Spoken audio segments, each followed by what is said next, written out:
Ladies and gentlemen, good evening. Welcome to this evening of Be Unlimited. Tonight we're going to discuss the recently published book by Witold Szabłowski. May I introduce you? Witold, please come on stage together with Michael Krielaars, who is going to interview him.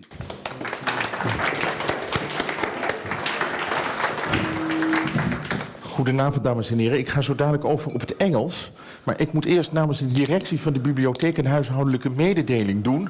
Als u heel nodig moet plassen, moet u daarheen. U moet dus niet met de roltrap op zoek gaan naar een wc ergens in dit gebouw. Want daar zijn Witold en ik ook een half uur mee bezig geweest. Maar u moet gewoon daar in een zijportaaltje. Daar kunt u met z'n allen de pot op vanavond. Maar nu gaan we over op het Engels. Good evening again, ladies and gentlemen. It's a pleasure. Can you repeat that joke in English, please? I was telling them about the search for the toilet we had, which we couldn't find, of course. Good evening. Good evening. Good evening again. It's a great pleasure for me, and I think for all of you, to meet a writer who wrote an astonishing good book. I read it during a cruise with NRC readers a few weeks ago, and I started at 10 o'clock in the evening, and I ended at 4 o'clock in the morning. I couldn't stop reading it. And you get a book, Witold Szabłowski. I didn't remember his name from a previous book on Turkey. And I thought, this is the new Richard Kapuscinski. This is a journalist with a literary talent, a journalist who with lots of empathy, who interviews people, and he isn't against their opinion. He respects them, even if he doesn't agree with them. And that's the most special thing about this book, Dansende, beren, dancing bears. And what is his secret? Because he already told me about his next book, which is about the cooks of dictators. So he chooses a byway. He doesn't take the main road. It's easy to write about nostalgia for communism. It's easy to write about that. Many people do it. But he searched for a metaphor, and he used the taming bears in Bulgaria to show that they are more or less, they are the metaphors for subjected people under communist rules before 1989. And he shows that those bears, actually, they had a nice life, even though they had a ring being hit in their nose, between their nostrils, even if their teeth were taken out of their mouths with force. And after the fall of communism, and especially after 2007, when Bulgaria became an EU member, the bears weren't allowed to stay with their previous owners, gypsies, bear tamers, who were performing circus acts on the street, collecting money by it. And there were people from activists, animal activists, who think they all are all right. They know what to do to make people happy, to make animals happy. And they bought the bears from their owners and put them in a reservate where they were set free. And they expected the bears to enjoy life much more than they did when they were more or less prisoner, when they were owned by these forceful dictators, the gypsies, who were earning money by their acts. And actually he shows that those bears, that they can't enjoy freedom. Suddenly they've got to collect their own food. They were fed every day by their owners, but suddenly they've got to do it on their own. And that reminded me, reading the book on the ship, of Svetlana Alexievich, the Nobel Prize winner, who once wrote, when people are set free from a concentration camp, you don't have to expect them to know what freedom is. And that's what this book is about. And half of it is about those bears in Bulgaria. And the other half is about the rest of the communist world. And it's a voyage. It takes you from Cuba, the Cuba of the last days of Fidel Castro. From Cuba we go to London. And in London we meet a Polish woman, being a shopping bag lady. living near an airport, only having a small shopping car, and that's all her belongings. And he tells the story of her, how she lost everything in Poland. And afterwards, we go through the whole of Europe. We go to Ukraine, where people they don't expect anything from Ukraine becoming an EU country. We go to Albania, we go to Estonia, we finally end up in Serbia when he takes us on the Rado van Karadzic tourist route in Belgrade, which is rather having fun. And we end in Georgia. And you can remember that Georgia is the country where Joseph Stalin, my favorite man in history, was born and raised. And Witold also enjoyed it. Welcome, Witold. Thank you. Thank you for this introduction, and thank you for the compliments. I became a bit shy after all what you said. That's good, and it's even the first part of what I'm going to say. And now it's up to you to answer my question, because actually I want to know what happened to you when the Iron Curtain came down. What happened when communism ended in Warsaw?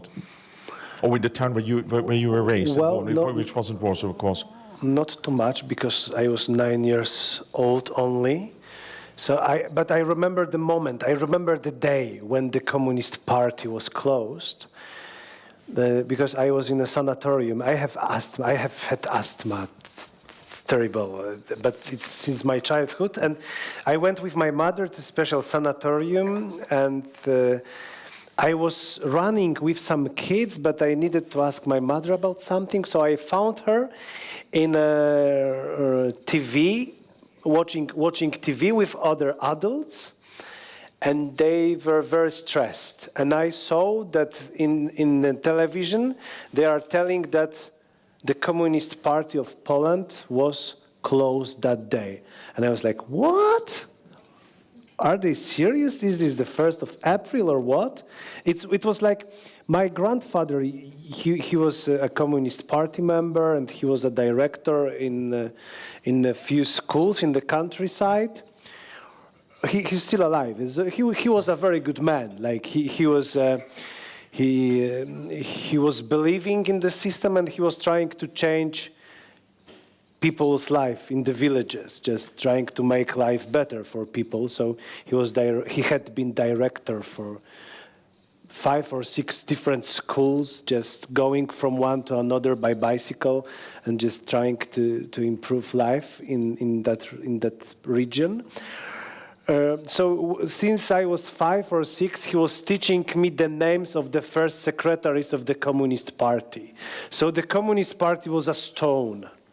My grandfather was writing poems about the first secretaries, and he was really devoted.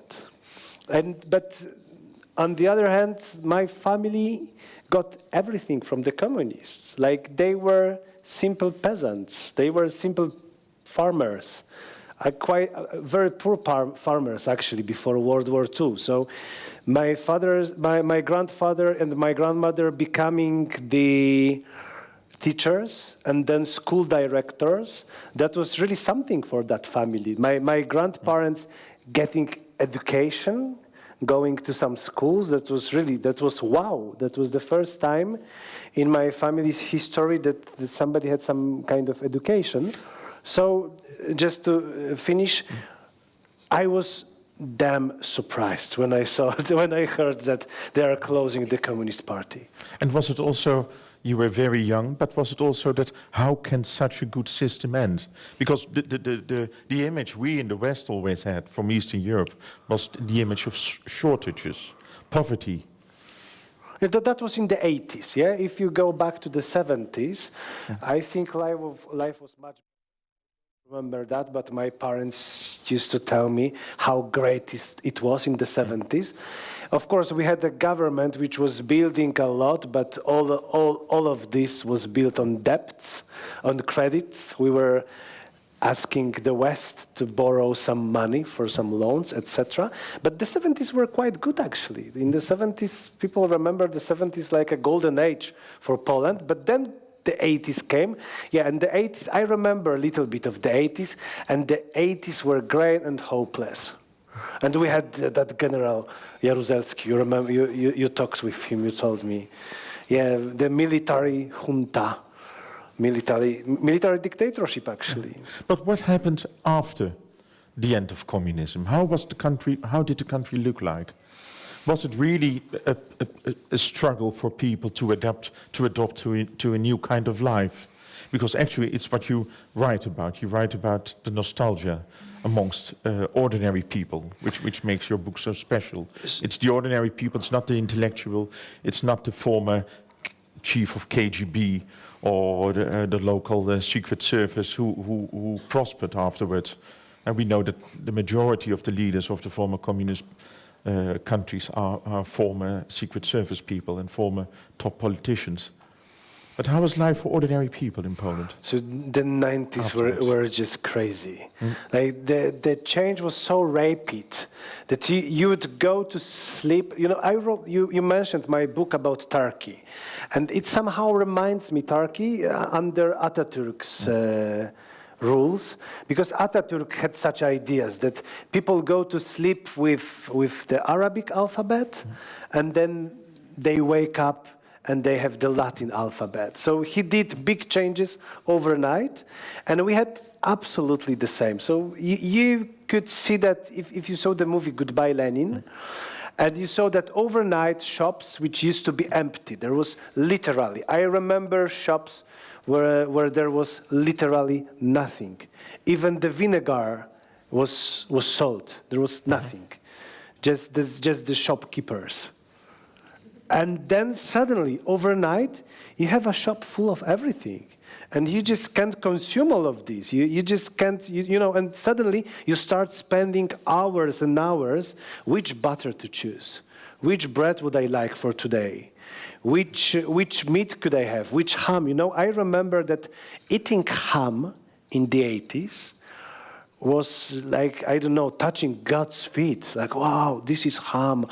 My grandmother used to tell me that before the war there was ham everywhere. Wow. And I remember eating ham once a year, for example.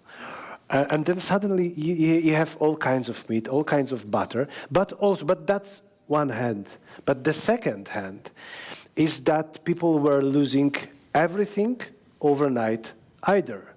Like people were losing jobs. Under communists, you didn't have such a thing as unemployment. You were forced to work. You had to work. Imagine something like this in the capitalism. You are forced to work. If you are not working, if you don't have the ideas with the communists, it was kind of small book. It's not like now, like credit card. It used to be a small book, and everything was written there, your address and where do you work. And if you didn't have a place where you work, you could be arrested just for that you don't work anywhere. So you were forced to work. And then suddenly people who were used to this stability, that there are some things you can be certain, yeah, that there might be shortages, there might be things you don't like, but you are sure you will have work. And there was also a sense, what I remember from the Soviet Union, there was a huge sense of community. People were gathering at a friend's home in the evening. There wasn't food, there was vodka, there was some cheese and sausage and a guitar, and the evening ended at 6 o'clock in the morning. Was it also like that in Poland and the other communist countries? I believe so, yes. And people had time for each other. Only a little bit, because there was nothing else to do. Yeah. Nothing else to do. You had 2 channels in television, both official propaganda, some few interesting programs, but only few. And except that, all you had were your friends. So yeah, the 90s changed everything. Also, when you go into more human level,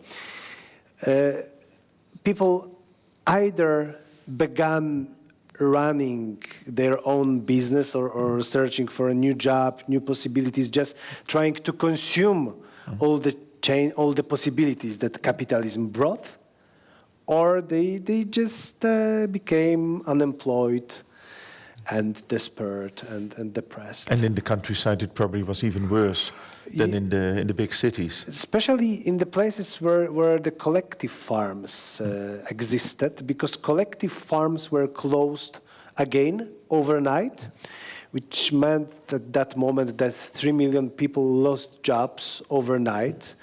And most of them, they didn't have any other thing to do. All they knew was how to milk a cow and how to drive tractor, how to do their jobs in a collective farm. And overnight, they lost everything. Yeah, you write in your book about a collective farm in Poland. And what did they invent to change their lives, to make their lives better? It's a bittersweet story, because when you hear about Polish ex-collective farm workers running a hobbit village, hobbit, you know, the Tolkien's characters. So you have Gandalf. They dress up like Gandalf, like Smiego, how you spell that? My precious guy, from the movie. They dress up like hobbits, and they just entertain kids, the school kids. And they dress up, they play roles from the book from Tolkien. So, but they seem to have fun.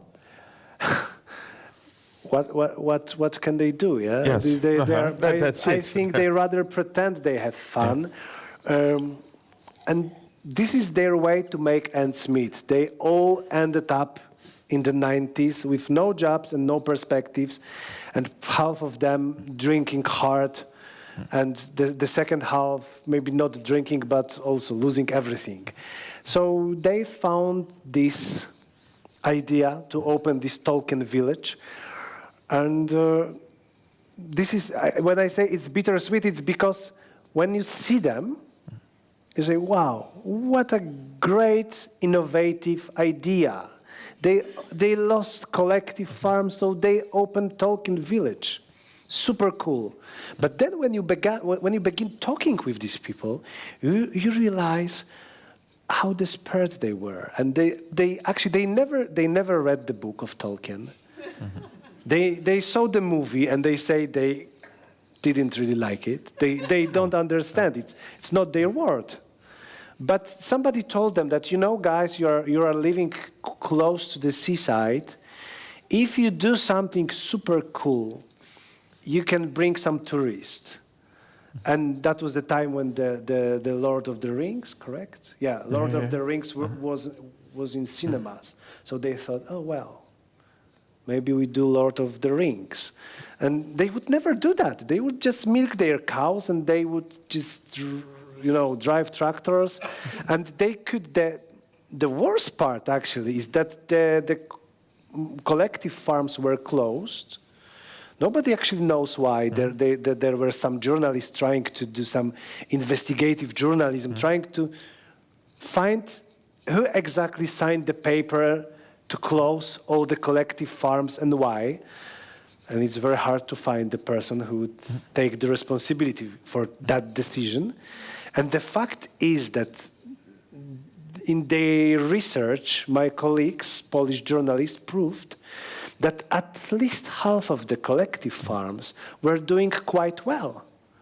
They didn't have to be closed. So, and it caused a huge social problems. And we are paying price for this closure until now, because we had generations, like we are having now the third generation of people who became alcoholic, drug addicted, depressed, etc. And now we realize that actually those farms didn't have to be closed. Mm-hmm. Otherwise, it is in Ukraine. I noticed that the people you spoke to in Ukraine were rather cynical about their country joining the European Union. There was a priest who told me that when our country is becoming part of Europe, we will lose our faith in God. We will become completely individuals. Like America, which is the greatest fear for these conservative kind of people. How was it to be confronted with this cynicism of so many people? It was echoing. They didn't believe at all in it. I've spent very interesting time traveling to Ukraine because I wrote another book which is about Ukraine. And I had been traveling to Ukraine frequently in a period of 3 years, and that was exactly the time when they were negotiating with EU its possible membership. So I had many interesting conversations with these people, with people there. But what was echoing all the time in my head is, again, the time of negotiations when Poland was negotiating its membership in EU, because I heard the same arguments. We are going to lose our tradition, we are going to lose our faith. The Catholic Church was so afraid, you know. Actually, if we didn't have Polish Pope, John Paul II, and if he didn't show the strong support to Polish membership. He said it a couple of times. Whenever he was in Poland, when he was alive, he was very supportive for Poland joining EU. But without Polish Pope, I'm not sure if Poland would ever join, because especially the clergy, you say in English, and all the priests, it's called clergy, correct?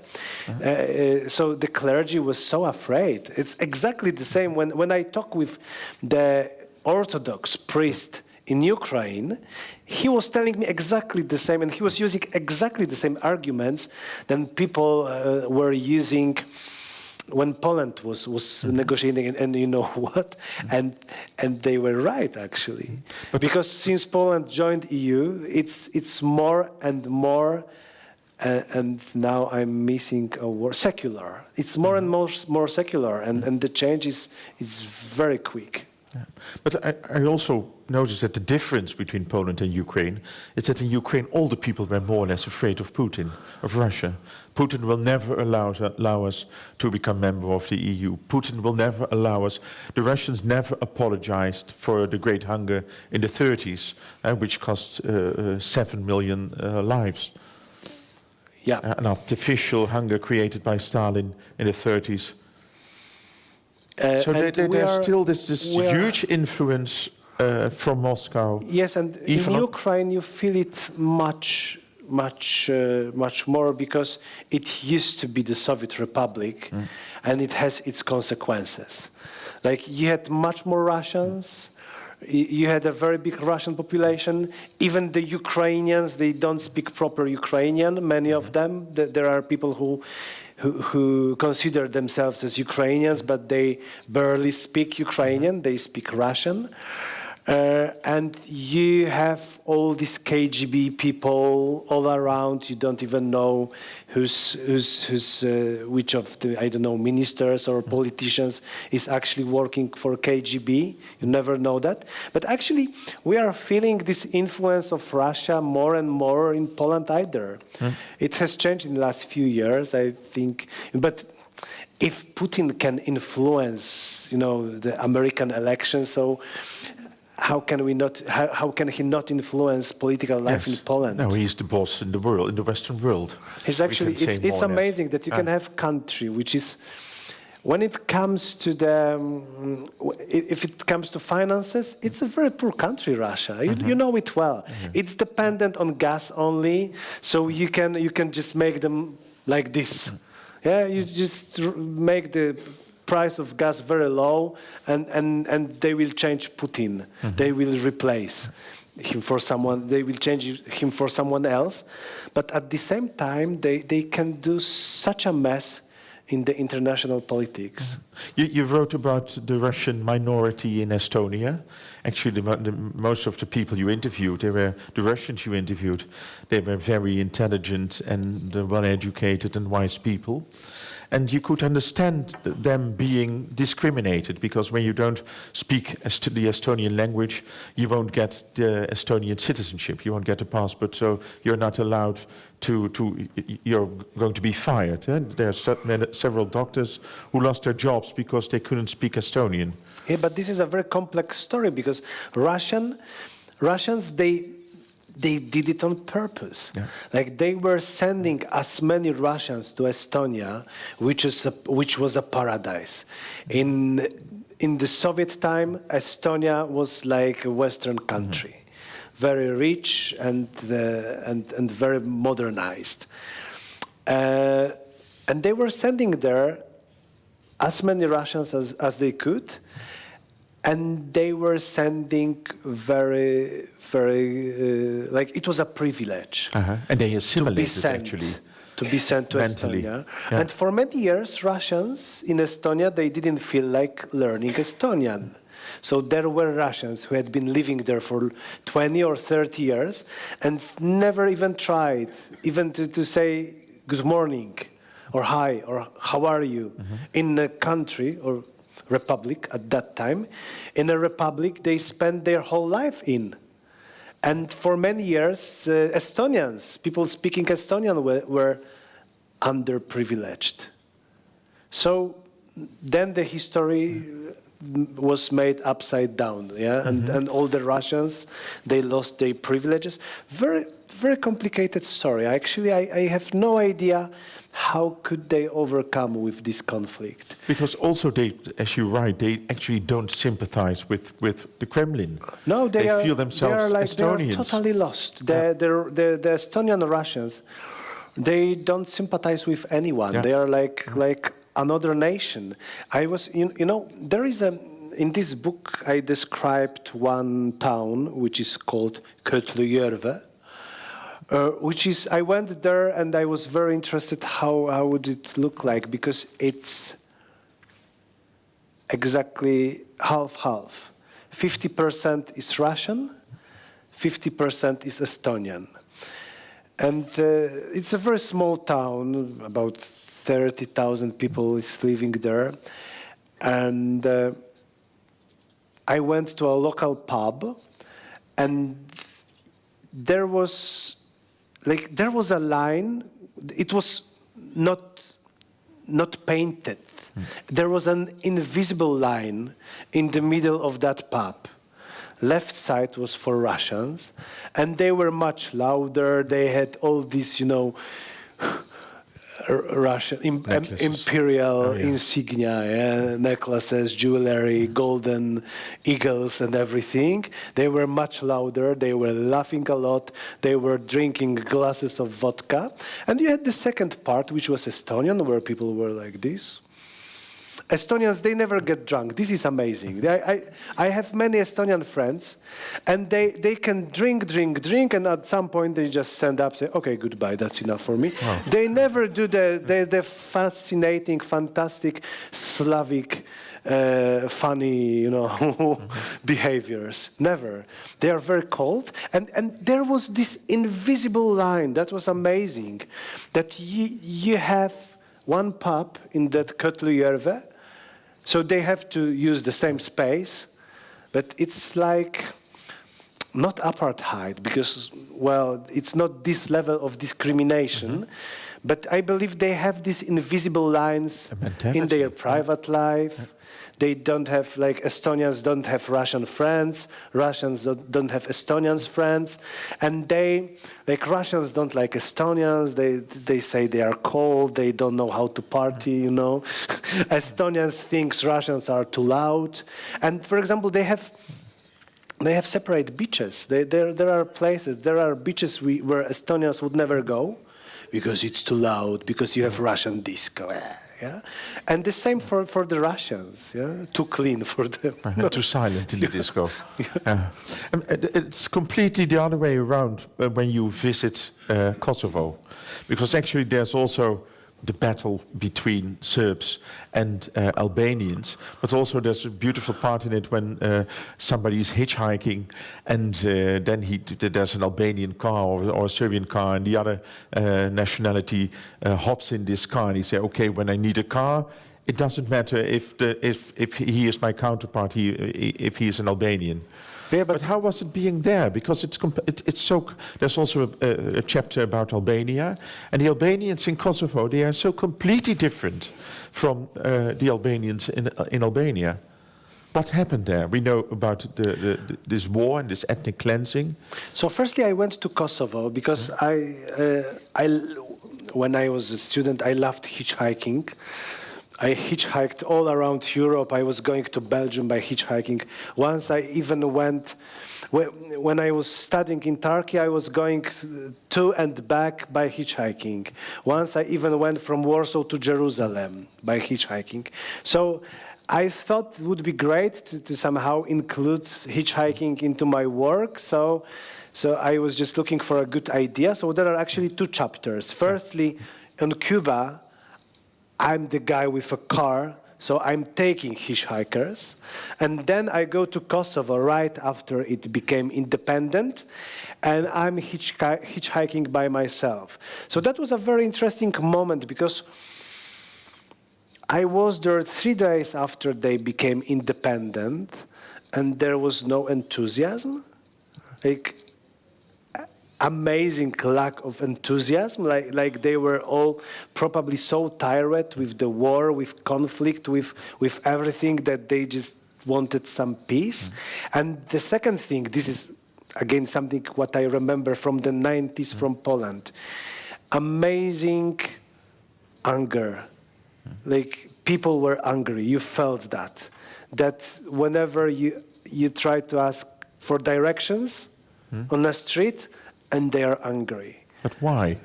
Because of the Serbs? No, terrorizing them? because generally, when you are going through some historical turbulences, when your country is going through some important historical period, and when your friends are losing jobs and you know that you might be the next one, when your future is not clear, you're just angry. So I remember that very well, just coming back for 2 seconds to your first questions. I remember that from the 90s from Poland. That was time of anger. And that's also for the birds. One of the first things when they get free, they're angry. They start fighting each other. So going back to Kosovo, I hitchhiked there for a week. Like, this is a small country. Actually, I went for hitchhiking, 3 cars, 1 circle, and I'm back. Okay. You know? In half a day, you can make it in half a day. You can drive around the whole country. But I did it for a week just to see different people, listen to different perspectives. And there was something, the most depressing thing about Kosovo was that people were angry, but they were also full of expectations. When I went to Albania, everybody wanted to earn some money, but earn, not get, earn. I can clean your car, wash your car, yeah. I can sell you fish, I can sell you cheese, I can sell you some vegetables. We can make business together. Maybe you want to open a restaurant with me, maybe you want to open another business. I have good idea for a shop. Why don't we make a shop together? Everybody's looking for some business opportunities. And Kosovo, the most depressing part about Kosovo was that they didn't ask you for anything. They didn't offer you anything. I believe they were, I don't want to say these words, but well, that's how I felt, okay? They were spoiled with the international help. They just got so much money. There were years then there were more money pumped into Kosovo than to the whole Africa. So they got some enormous amounts of money, and they were just spoiled. They didn't plant any vegetables. They didn't. You went to a village, and they were not having carrots, no salad, no potatoes, nothing. Just waiting for money to Is come. that one of the biggest mistakes the West made? Because it's like George W. Bush importing democracy in Iraq. It's after the fall of the Berlin Wall. It was like, okay, these countries will be democracies in a few years' time. The Americans thought, maybe the Germans thought about it. So let's give them some billions of dollars, and everything will be okay in a few years' time. Was it a mistake? Should we have helped the new governments to become grown up more? Should have been a Marshall Plan which the Americans had for Germany after 1945? It's very hard to answer this question for a Pole, because we are the country who probably got the biggest amount of money, and personally, I probably get some benefits from that. I'm very happy with that fact. But, well, I don't know. Kosovo is an extreme example. Probably there were some, money laundering included in Kosovo. There were very good reports about EU engagement in Kosovo by Swedish journalists with Polish roots, Maciej Zaremba, and it's extreme. It's ridiculous when you read that. What about the other countries? I believe it made sense, but on the other hand, we will never know how much of that money was just defrauded by some oligarchs or some, ex-special service people. Let's go to a completely different subject, history, coping with history. Actually, what you write about is that in several countries, people aren't actually interested in what really happened. You show Albania, where the wife of dictator Enver Hoxha had the opportunity to appear on state television, not to repent her crimes. She was responsible for the cruelest things the Sigurimi, the secret service of her husband, did. She was actually in charge of the secret service, and she never repented. She was able to tell her story, that she was a believing communist, that everything was okay during her reign. And more or less the same is the case in Georgia, where you visited the birthplace of Joseph Stalin, and where more or less everybody is telling that actually the Stalinist repressions, Stalin wasn't responsible, we had to do it because otherwise the country wouldn't have prospered as much. And the other thing was Beria was actually responsible, not Stalin. The great famine in Ukraine, it wasn't caused by Stalin, etc. So they deny everything, all the crimes Stalin did. And it's quite normal when you come to that part of the world. And Georgia is supposed to be more or less a modern democracy. I have a good anecdote related to what you just said, because I was trying to interview Necmiye Hoxha, the wife of dictator Enver Hoxha, dictator of Albania, to my next book, because the book about chefs who cooked for dictators, Enver Hoxha is one of the dictators I write about. So I was interviewing his cook, and I went to the widow. She's still alive. She's 96, but in a very good shape, very good condition, very good shape, very good mind. She remembers everything. She used to be the director of Marxism-Leninism Institute for almost all her life. It's like to buy for Ceausescu.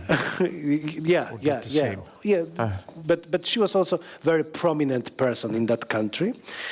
And it's about how people remember communism and etc. So we go to the place where Necmiye Hoxha, wife of the bloody dictator, is living. And I see that just in front of her building, there is a graffiti, you say in English, graffiti, which says, penis.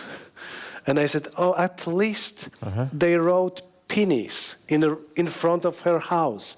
So there are some people that disagree that she's living, who trying to show their disrespect. So at least, maybe it's not polite way, but still, at least they showed that they are against, that they care.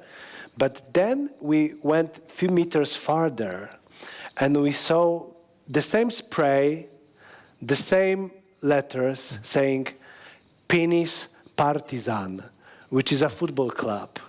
So the guy who wrote it, he probably didn't even know that Necmiye Hoxha is living there. He just had football in his mind. He didn't care about politics. So yeah, there are nations which forget very easily. I guess it's always on purpose. Like Albanians, they are struggling with life, with everything, with that. it's very hard to live in Albania. So probably that's the reason. But that could also be the reason for this communist nostalgia. Because when you don't know what really happened in your country, the widow of Hodja is responsible for the death of thousands of people, innocent people. But on the other hand, many people in Albania, they can if I compare with my family, with history of my family, there are so many people which really benefited from communism, which used Life to live became worse, used to live in the Middle Ages before Enver Hoxha came to power. Nobody owned a car, I found out. There were not too many, days, but at the same time he built factories. He got a lot of investors from different countries, and really many people came from the villages to live in towns, and their life improved. So you know, this nostalgia has a reason, I think. Like when I think about my family history. Me personally, I wouldn't like to go back. I wouldn't like to live in communism. I love what we are having now, etc. But when I hear my grandparents or my parents being nostalgic, I can't blame them. I believe they had much better life with the communists than what they are. And what do they say when they are being nostalgic? What was the best? Stability. Stability. Like my mother was a director at a little school in a village, very small village, and actually this school made no sense. If you think on an economic level, it didn't make sense to have that school, but communists didn't think like that. They just had a little school in a small village. There were 20 children in that school, but they felt that that's okay to have such a schools, that it's less stressful when the kids are 6 or 7 or 8. It's better for them to have school in their village than get stressed when they have to go to the town where they don't know anyone. So my mother was director at that school, but when the 90s came and when the whole change began, they just closed the school and she became unemployed for a couple of years. The kids had to go to the bigger town. So probably if you ask my mother if she's missing communism, she would tell you this story, that communists, they saw that it makes sense to have such a school. And how does she think about all those young people getting rich in a few years' time or wanting to be as rich as possible? It's a thing you see in the former communist world. And there's also this elite driving BMWs, Mercedeses, it's everything which matters, as if there's nothing else. And they're not going to a concert or to a literary evening. Yeah, luckily, like the losers in luckily this I believe she's quite happy with her life, so she's not comparing. And she's not criticizing the new generation. It's not as extreme in Poland as in Russia. We have just a few oligarchs, but the difference, the gap is not as huge as in Russia. And those guys you're talking about, they are not as young, they are not so young anymore. So it's probably the new generation, which is completely different. And I believe that actually people don't, you know, that the nostalgia for the communism in Poland, when the time is passing, people don't really know what they are nostalgic for. So they just feel that they are missing something. But especially the young generation, you know, people with my age and a bit younger, in the mid-30s, late 20s, they really they don't remember. You know, now people who don't remember, who didn't live a single day in communism, they are 30, 29 exactly. Yeah, but still, we have people who are 30 years old and they don't remember a single thing from communism. So it is really nostalgia for something they didn't experience. It's from what their parents told them or the grandparents. And I don't think And they it's are... the feeling it was better also for them. I visited Albania recently, and I saw many young people, and the young whom I spoke to told me that they all wanted to leave the country. They all wanted to go to Holland, for instance, or to Germany, because life is better. Yeah, but they don't... They never... How precious it is that you might have such a dilemmas. Shall I stay? Should I stay or should I go? With Enver Hoxha, they didn't have this kind of dilemma. Yeah? The border was closed, and if you were trying to cross, you would be shot. Yeah.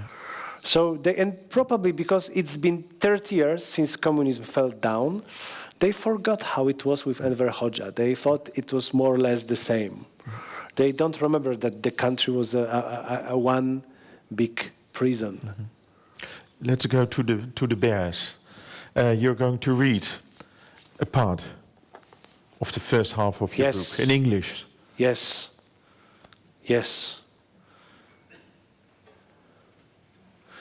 I want to read the beginning of the book. The person, the gentleman you see on the picture. Do we see him already? Yes, Georgi Mircev Marinov is the guy who's opening the book because he was probably the best person I met when I was working on that book. And I learned just a few days ago that he passed away. So I want this reading to be kind of little condolences and little farewell, you say in English? Farewell to him. A tribute, or goodbye. Yeah, tribute, yeah, that's a better word. So the chapter is called Love. Georgi Mircev Marinov hides his face in his right hand, and with his left taps the ash from his cigarette onto the ground, which in the village of Dryanovets is a deep brown color, passing here and there into black. We are sitting outside his house, which is coated in grey plaster. Marinov is a little over 70, but he's not bent double yet. Although in Dryanovets, a village in northern Bulgaria, inhabited mainly by gypsies, very few of the men live to his age. It's not much better for the women either. There is a death notice pinned to the door frame of Marinov's house, with a picture of a woman only a little younger than him. It's his wife. She died last year. If you go through that door, passing a cart, a mule, and a heap of junk along the way, you come to a dirt floor. In the middle of the room, there is a metal pole stuck into the ground. A female bear called Vela spent almost 20 years tied to it. I loved her as if she were my own daughter, says Mircev, as he casts his mind back to those mornings on the Black Sea when he and Vela, a dependent couple, pointed their noses in the direction of the sea, had a quick bite of bread, and then set off to work along the road as the asphalt rapidly heated up.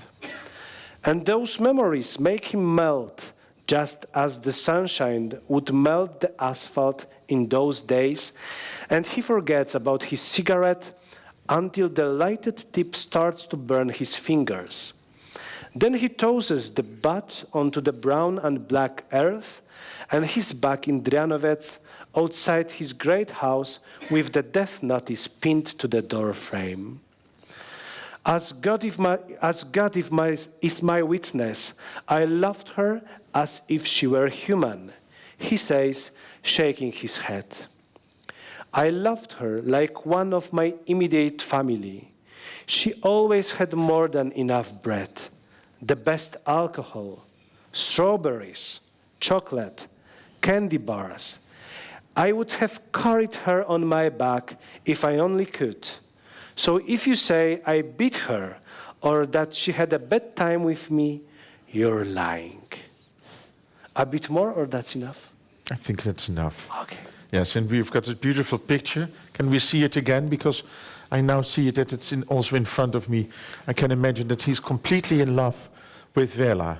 This was... She's more important to him than his own wife, actually. This is what I noticed, because his wife had died a few months before I visited his house. But when he was talking about his wife, he was like, yeah, you know, that's life. People die. This is normal, natural. But when he was talking about Vela, who was taken from him by this Poolse organization, which you mentioned recently, he was crying. Like the real emotions. The only moments when he was showing real emotions were when he was talking about Vela, about the lady bear he had been working with. I forgot. Did she had her own? Did she had her teeth already beaten out also? No. He was one of the very few bear trainers who didn't crush the bear's teeth, because he was a very soft person. He was a very good-hearted man, I would say. So he had to pull a ring into her nose, because that's like a wheel. They call it wheel to the bear. That without the ring it's called holka in Bulgarian. But he was one of the very few bear trainers that didn't break the bear's teeth. Yeah. It's also interesting when you wrote about it, when this animal welfare organization 4 Feet, that they take her away from him, or they buy her and send her to this wildlife park, and then they remove the rings from the nose of the bears. And then the bears, actually, they grew so accommodated to these rings that they really miss it, although it's rather painful, because they feel it always. It's a very beautiful part that the bears really, with her hands, more or less, where's my ring? And that's also a problem for them. It's also the metaphor. They set me free, but I want to have my alcohol. I want to have my sweets. I want to return to my owner. Especially that some of the bears, they were really alcohol addicted. Yeah. They were addicts. It was not like, you know... Was it a way of letting them dance, or not? Yeah, I believe with an animal like a bear, it's much easier to have it under control when it's addicted to something. Yeah. So, but that's actually when we go, because that's how I try to build the book, that I talk about the bears, but then I compare them to humans, and that's actually what Russians did to all their satellites and all the republics, that they were sending as much alcohol as possible, and just we were consuming, we in Poland were consuming enormous amounts of alcohol. To keep them quiet, to keep them subjected. I believe so. By the way, the pictures are by Swedish photographer Albin Biblom, who spent many years going there and back. Like, he had this lifestyle that he would work in Sweden in some construction sites just to earn enough money to go back to his gypsy friends, and he did amazing pictures of in the last years actually of existence of this tradition of bears training. Who were the people from this animal welfare organization 4 Feet? Who were they? Modern Bulgarians? Why did they think the bears would be better off? Because they were activists, of course. Well, the organization for Poolse, they are from Austria, and they are also in Holland. They have, as far as I know, for circus. They work with animals which used to be circus animals. They have park in Poland for the animals from the circus, and they're just pro animals. Organization, which is very good when it comes to PR, which is very good when it comes to collecting money for their projects, and which I also describe in the book, which is not caring too much about the human. which is not taking care, like they don't care about gypsy, they don't care about people who live around their freedom laboratory, as I call that, or just the park for dancing bears.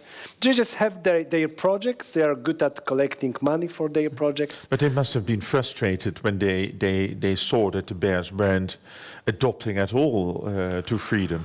I don't think they expected them to be adopting. I think the whole project, like they knew from the very beginning that the bears who were kept with humans, which had been kept with humans, they would never adopt to the freedom. So, you know, it's freedom, but that freedom has its limits. It's a freedom with a fence. So the birds, they cannot cross the fence. And actually, projecting it to people, they wouldn't survive a single day on a real freedom. The first day they would either starve to death or get killed by some wild bears, which know exactly how to fight. And when you project it to the people in the former communist countries, is it more or less the same with them in the first decade of liberty? I believe so. I believe we didn't know what freedom is. We didn't know how to use it. We didn't know how to behave. And there is also one thing which was very similar, that the first instinct the bear is facing after it's set free is aggression. And now we go back to what I told you about the first days of independence in Kosovo and about the 90s in Poland, aggression and anger. And it's the same for the bears. They were, first months of their freedom, they just fight each other. Then they start slowly enjoying. Like they have swimming pool, they have beautiful landscape. They have no holka, no ring in their nose, and instead of enjoying life and being happy and relaxing and chilling, they just fight each other. Yeah. But who did profit from it? It were the populist politicians, because everywhere in Eastern Europe we nowadays see populist prime ministers. We see Orban, we see Kaczynski, we see even in former Balkan countries, we see it. It's actually it's very unstable. Is it also because of the mentality of the ordinary people? Yeah, well, if we didn't have Donald Trump in the United States, you start with Donald Trump. I would probably say yes. Yeah, it's not the sickness of the East; it's also the sickness of the West. Yeah, and I would say the Russian influence. I would say that whenever I say the guys with freaky or wacky hair, you can see them in every country where Russia is trying to put their fingers. So it's a question of hairdressing. Thank you very much. Thank you. Thank you. Thank you very much. For you. And now it's up to you, ladies and gentlemen, because of course you'll have some questions, and I'd like to invite you. Is there a microphone available? Yeah, there it is. Who's the first one? Don't be shy, we're not in Eastern Europe. That was a good one. Yes, there's in the middle.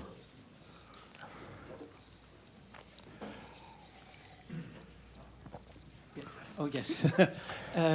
Well, I wanted to ask you, what is your view on the actual situation in Poland? We read in the newspapers about the concern on the judicial independence. Do you share that concern? Is there a danger for the democracy in Poland? Or is it your feeling that it is a bit exaggerated in Brussels? We had a very difficult government, and I believe we are going through very difficult times, and it's very hard to say because it might end up next year, because we will have the parliament election, and maybe they will just lose and the problem will be solved. but maybe they will be in power for another 4 years. And unfortunately, the ruling party, they are doing two very bad things. They are destroying all the fundamentals of democracy, and this is absolutely true. And this is happening, and this is very sad. And the other thing, that they are destroying image of Poland in the West, in the world, just anywhere. Like, they were, the march, probably you've heard that, the celebration of 100 years of independence. For the celebration, we had a huge march organized by organization of nationalists, which is the last thing which should happen in a country like Poland. They are not the gentlemen you should be celebrating anything with, like, and especially not independence. And you know, and the problem, there is a hashtag in Polish internet saying they are not nationalists. It's regarding the government. They are not nationalists. They are just idiots.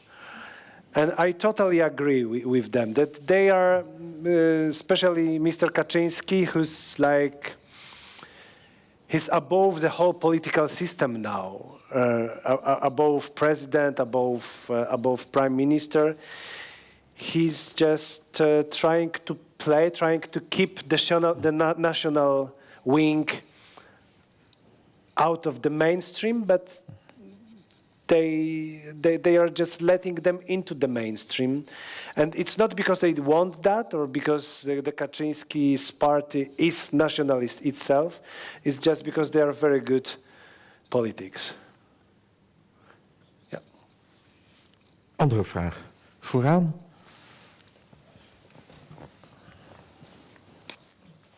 One more practical question, the same thing I always wondered about Kapuscinski.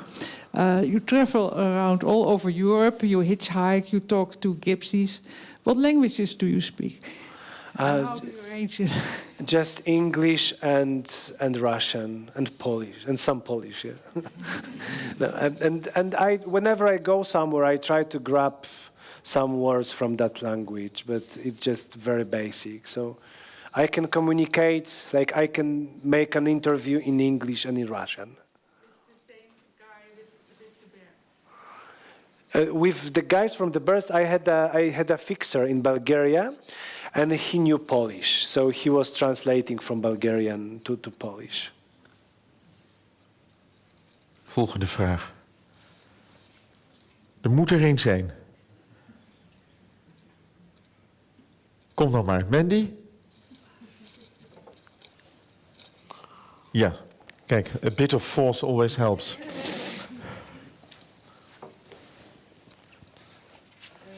Well, I was wondering, it's really interesting what's going on in Poland. On the one hand, you see the European Union, and like a lot of people in Poland are really excited about the European Union, and like you as well, you've seen also how Poland has grown in their economy, of course. But on the other side, you always also see the kind of the will of independence, and people are already discussing maybe there will be a Polexit also because of this ruling government that's here now. But is there a parallel between the European Union and a bit of the criticism against the European Union from the Poles and the communism, and at the end of the communism that the Poles want to get rid of it? Is there a parallel between those, do you think? I believe that Poles have a very strong need of independence, and it's just part of the nature, because we had not been independent for so many years that this is like part of Polishness. This is like a pillar of being Polish. You have to be independent, and you have to feel that you really are.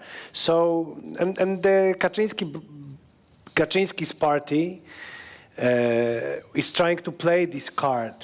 Is trying to use it a little bit like, hey, do you really want Brussels to tell you what to do? Do you really want them, you know, you have these stupid arguments, yeah, that they tell you about bananas, what kind of bananas you can eat or no, or what kind of lights you can use, etc. But I don't think it's gonna work with Poles. I would be surprised. Like, we are still it's interesting that before Poland joined EU, there were much more people against EU than since we joined. And people see so many benefits. Schengen is amazing, isn't it? It's like, wow. And people love that. People love that you can just take your ID and go whenever you want to. And I think it will be very hard to make them dislike EU. Nog één volgende vraag. Het gaat voorspoedig.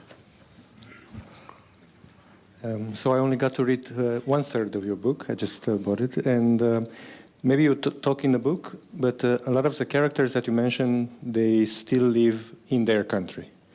Have you met maybe Polish people or other Eastern European that have lived through communism, left their country, and then to get their perspective? Eastern Europeans, which... For example, Polish people that have lived through communism, then stayed a while in the 90s, and then, for example, left for Western Europe or US. Which stayed during transition. They were in Poland and then they left. Yeah, so one of my favorite characters from that book, her nickname is Lady Peron, which means like Lady Platform in English, because when I met her, she was living on a train station, Victoria, in London. And for me, Lady Platform is a pure freedom. She's just the most beautiful story I've heard, because she was a very poor woman from a very small village in central Poland. And at some point, she had an argument with her neighbors. And she thought that she heard in TV that if you want justice, now, since we joined EU, you have to go to Strasbourg. And she had never been to Warsaw. She had never been to a bigger city before. But because of that dispute, because of that conflict with her neighbors, she got so angry that she took the first bus to Strasbourg, and she went to Strasbourg. And then in Strasbourg, they were surprised, like, why did you come here? You just should have written a letter. You don't have to come to the tribunal. That's not how you solve things.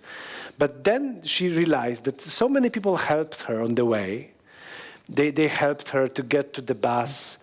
And somebody bought her breakfast, somebody bought her lunch, somebody bought a return ticket for her.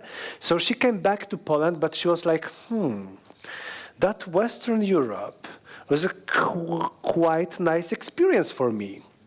Maybe I could live there. So she took all her belongings. She took the first bus, this time to London.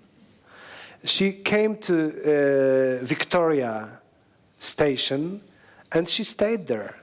And when I met her, she was living on Victoria train station, just, of course, begging for money, but she was very happy. She was much happier than she was in Poland. And for me, it's a story about brave woman who took from the change and who took from freedom as much as was possible for her. One of the most beautiful parts of the book, indeed. Thank you. Yeah. Thank you. Last question. There's no last question, then I'll ask it. Is it actually that the West didn't see what really was happening? Because actually we in Holland, we were not interested a lot in Eastern Europe before the crash of the MH17, the flight in Ukraine. And afterwards we suddenly noticed that there's also a part of Europe east of Germany. Did politicians make mistakes here in the West? Because they were welcomed in the European Union, but actually we left them afterwards. We pumped in some money, and that's it. Yeah.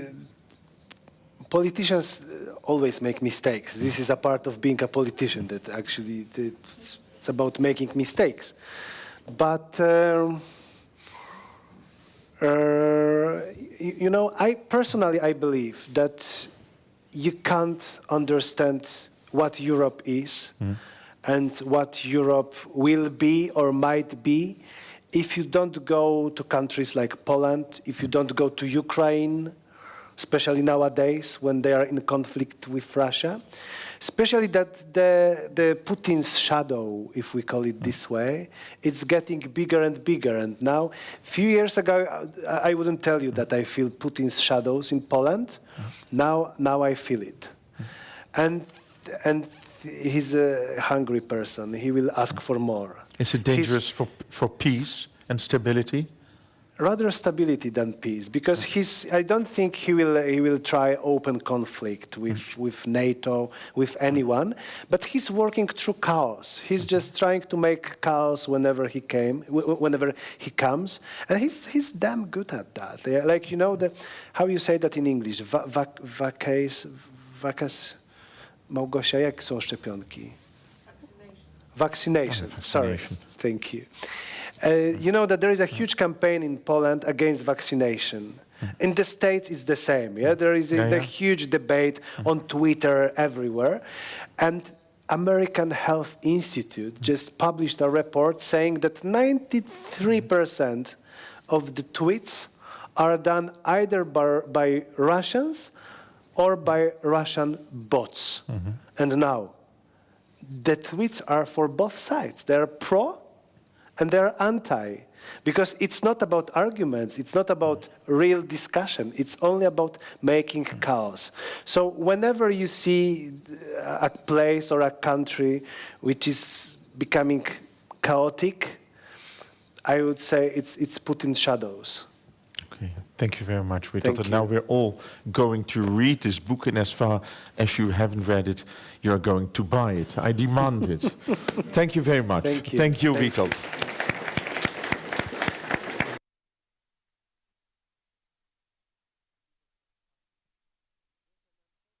So many of you came instead of going for a party. Thank you so much. Thank you.